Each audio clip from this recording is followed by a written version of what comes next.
पानी परिराखेको अवस्था यो म सिर्लुङमा मेराबाट राङखोला झर्ने क्रममा सिर्लुङमा आएर पानीले गर्दा ओतमा अड्किएको छु। यहाँ हाम्रो पदम मामाको घरमा छु म र हाम्रो यो पदम मामाको घरको अवस्था पुरा भग्नावशेष। आयो लाउन हौ भन्दै गाँठे हो जाडो बमै हानेको हौ। ल यो हाम्रो पदम मामाको घर साह्रै धडकमा छ हौ, डरलाग्दो गरी जाडो बज। यहाँ त बम पड्क्यो झैँ पड्क्या छ त आकाश त यार। रातै लाने त गाँठे, यस्तो त नगरौँ न हौ।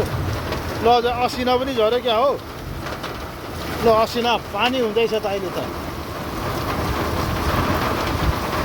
ल हेर आमा असिना पानी हुरी टाढो छ हौ, टाढै टाढो छ। काम गरी खान पनि गाह्रो भयो त गाँठे। बर्खा मास लायो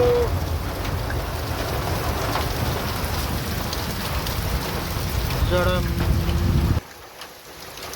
आकाश गर्जनी असिना पानी।